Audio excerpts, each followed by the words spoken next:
international student myself, and I will be sharing of working as a international. My name is Art Serratelli, and I'm an immigration lawyer. And what I focus on is the intersection of where the student status stops and the work visa to continue your efforts in the United States as a student, but now as a worker. You were previously here as a student with some work opportunity. Now you become a full-time worker, and you used to be a student.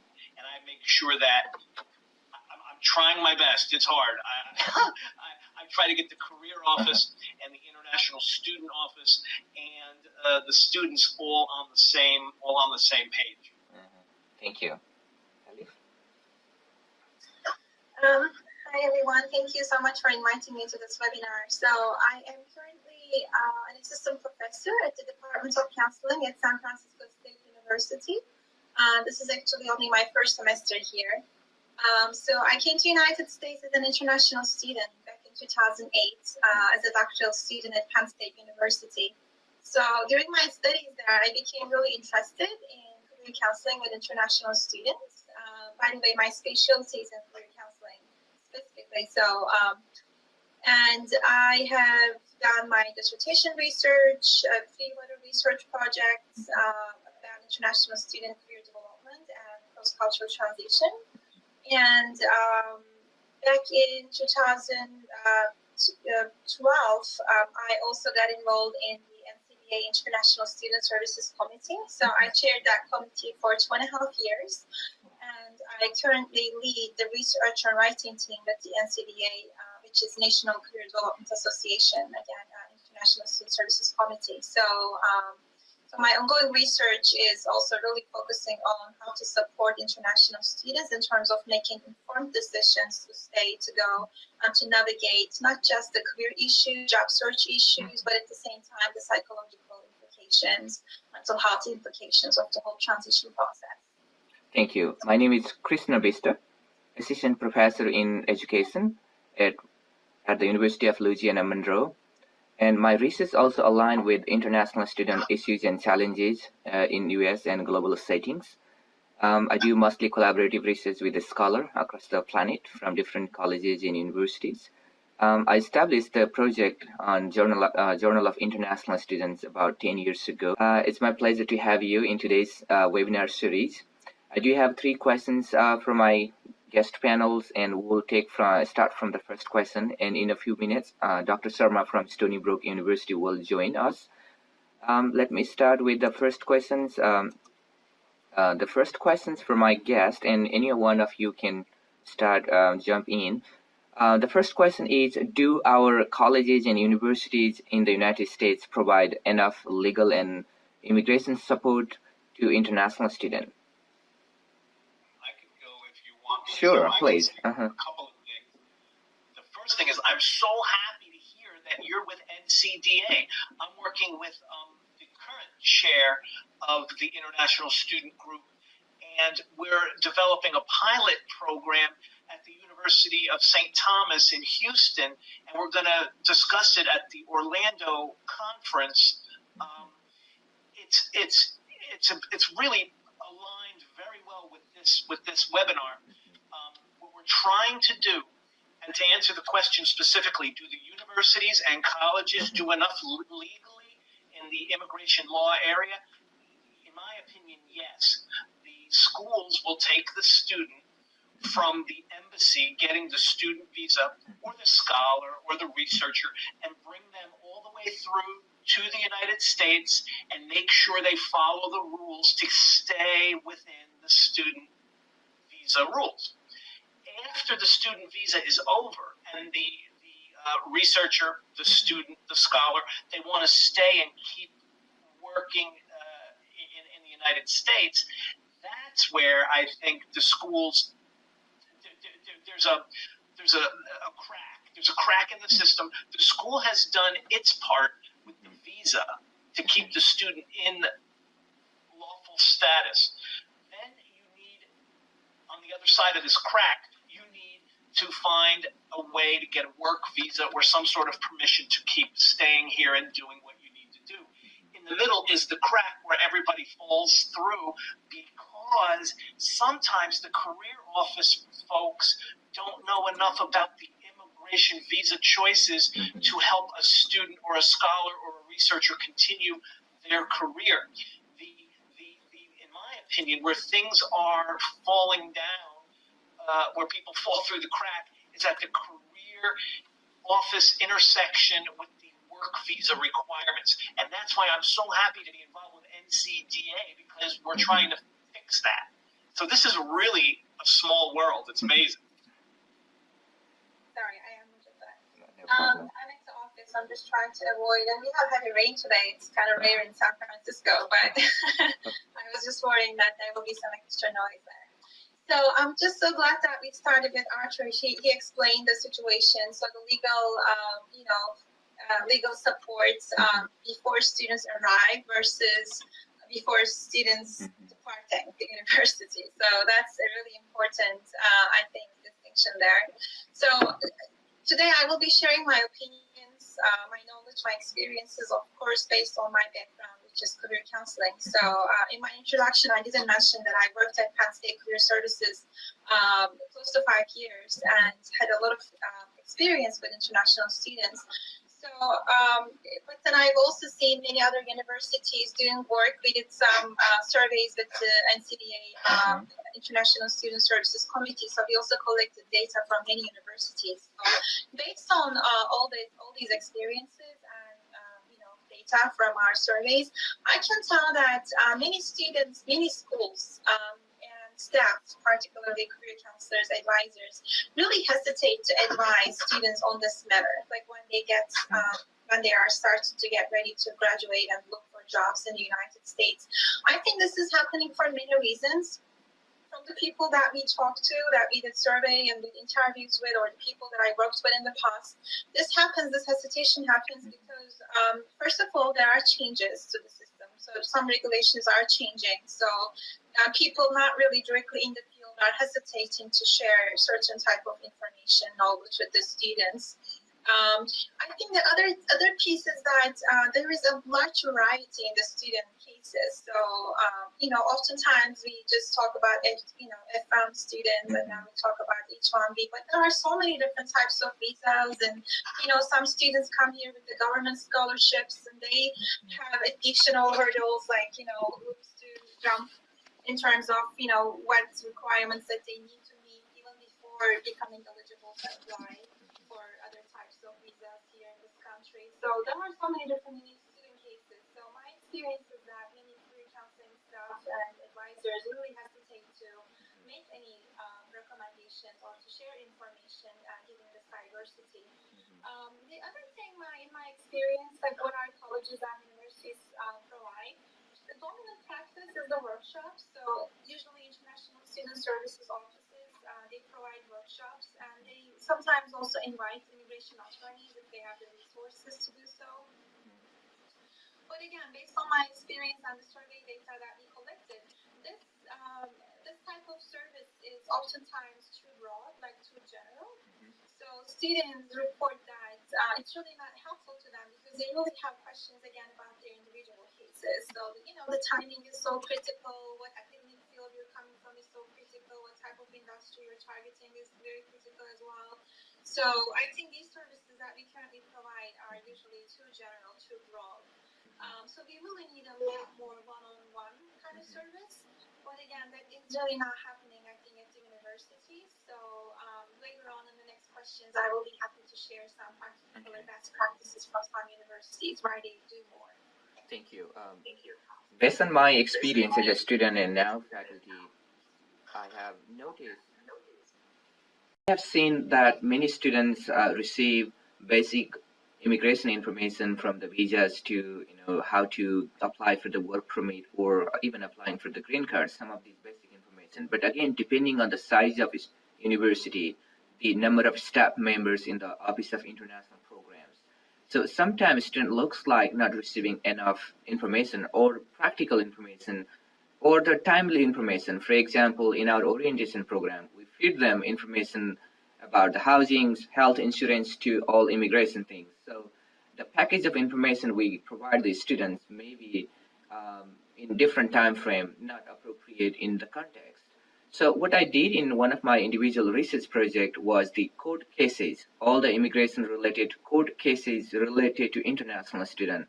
And I pulled out about 45 court cases that went all the way up to the Supreme Court case. So I was surprised myself to see that many court cases in Supreme Court case, U.S. Supreme Court case, and some of them were about the language issue. A couple of them were about the cheating, plagiarism in exam, mainly the medical students and not following those medical code of conduct.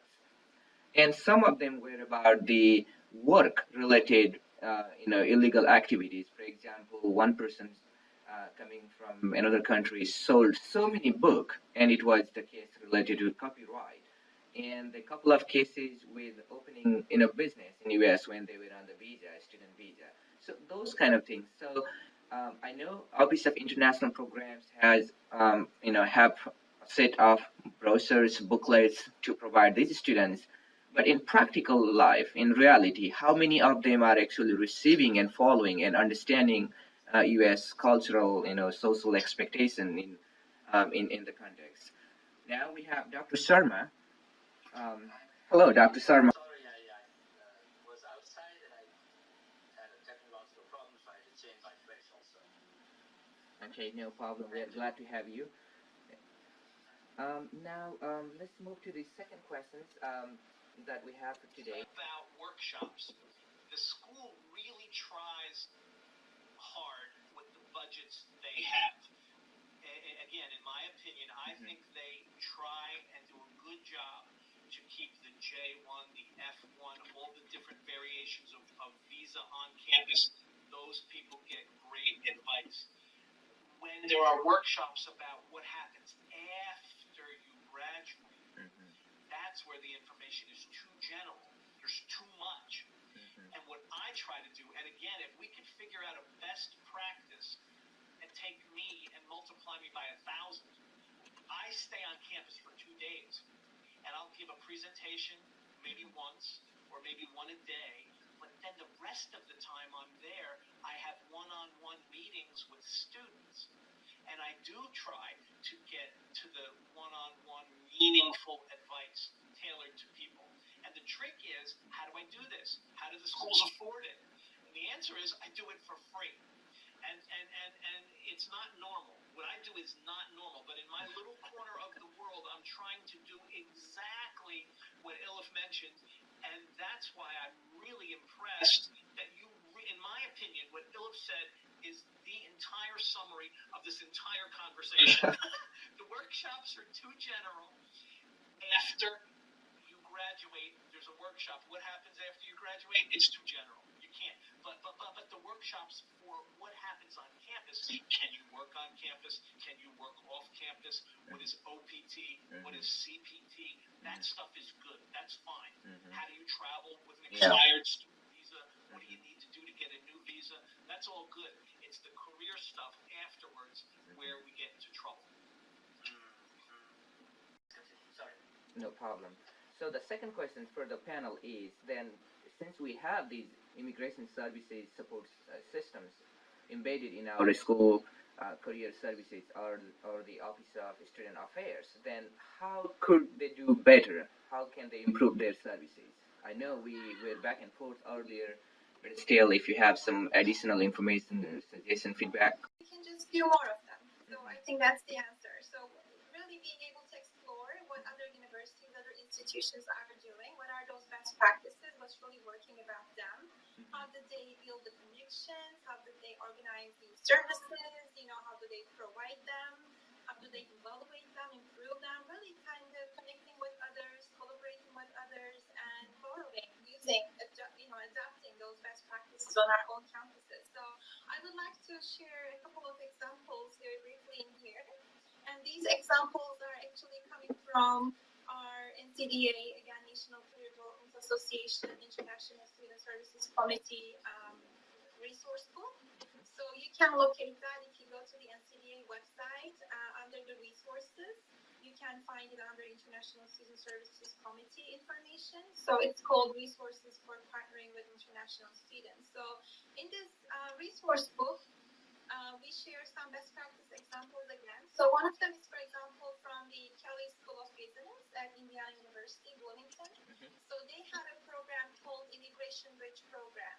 So I am not 100% sure if it's still active this year, but I think it should be. So if you go check that out, that is a program which is, again, kind of launched in the business school, helping international students navigate the complexity of H-1B visa process. So I think this is a really good example to how the career services offices should be working in collaboration with not only international student services offices, but at the same time reaching out to some immigration attorney or law firms out there to get their advice. So in a way, what Arthur was talking about, so really reaching out to those people, professionals, willing to provide their services, for these institutions based on specific student needs.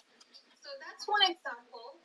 Another one is from the Northeastern University. It is called International Students Achieve Professional in Residence Program.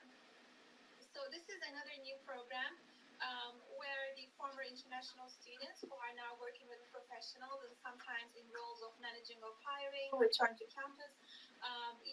They return to campus and they provide advice to the current international students and alumni. So it's, I think, like something like a 20-minute advice gathering, informational mentoring meeting.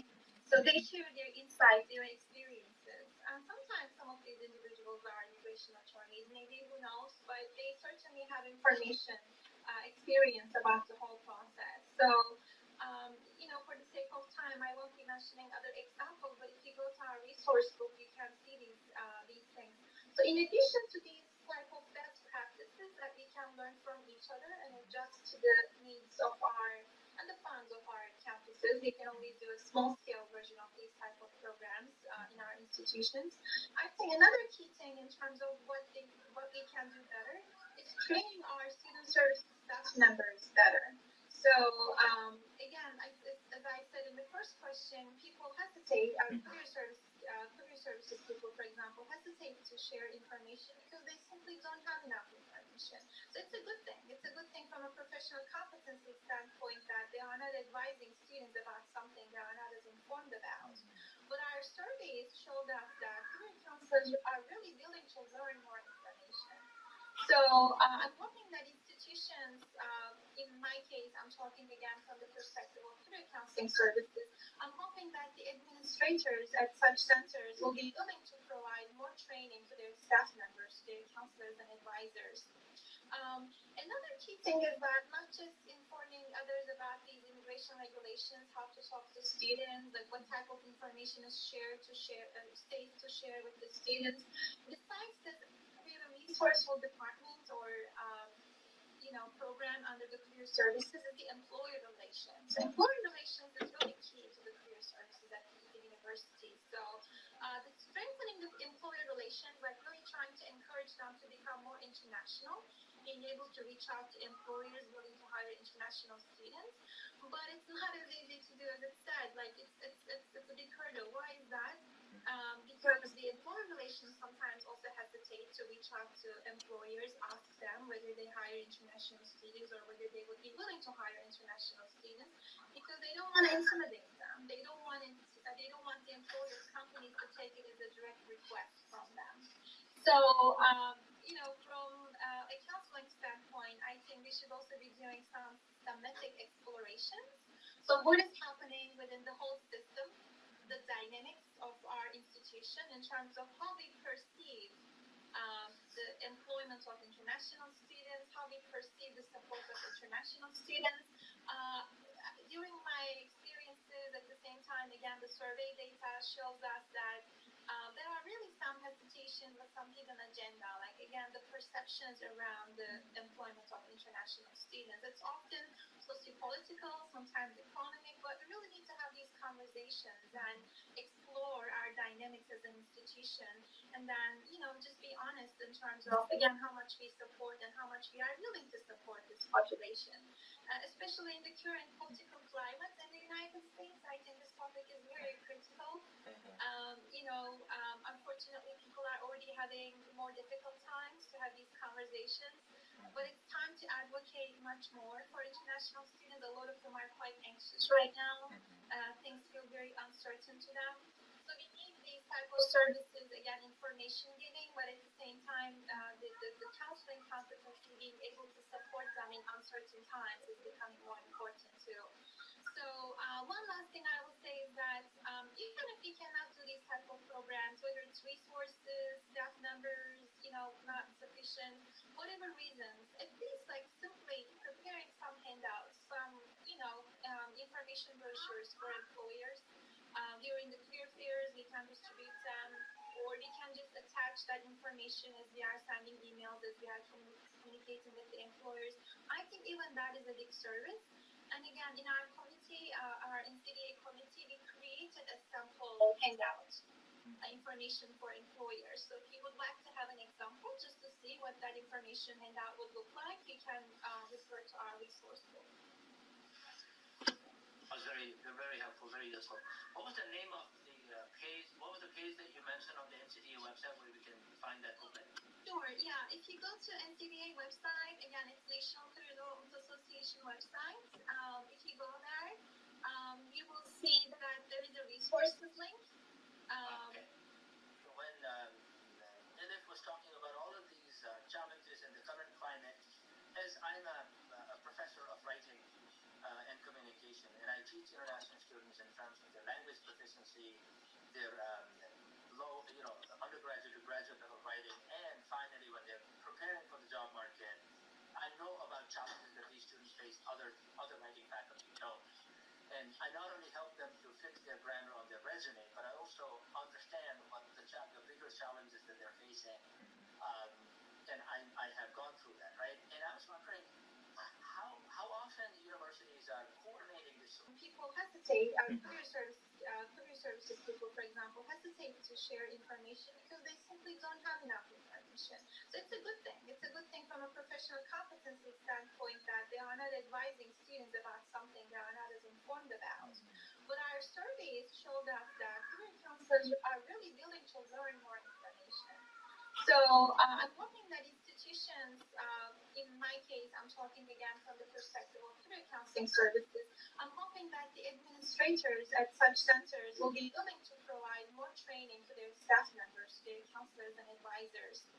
Another key thing is that not just informing others about these immigration regulations, how to talk to students, like what type of information is states to share with the students.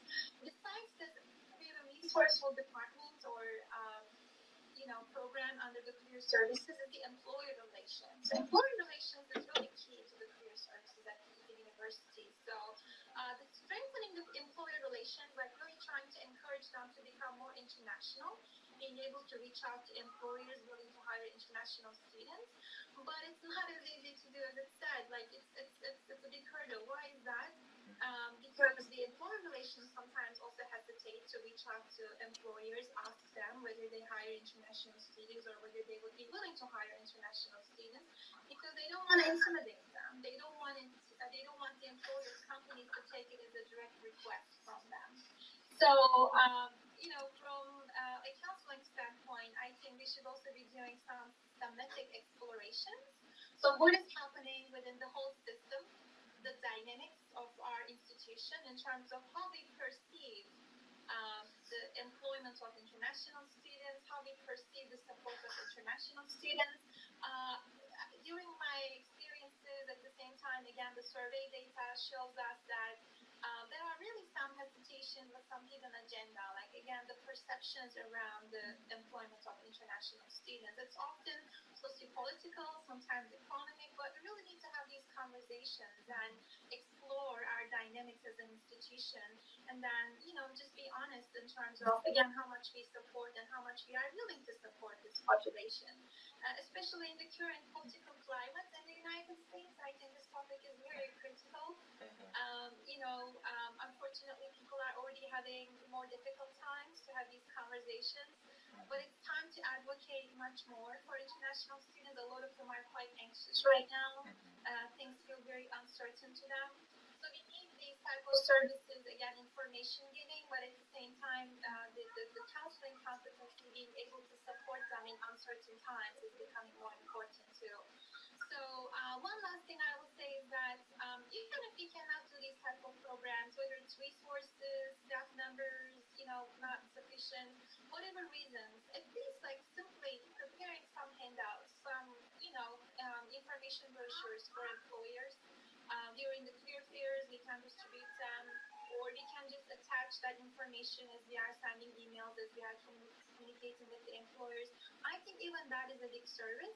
And again, in our committee, our NCDA committee, we created a sample handout, information for employers. So if you would like to have an example just to see what that information handout would look like, you can refer to our resource book.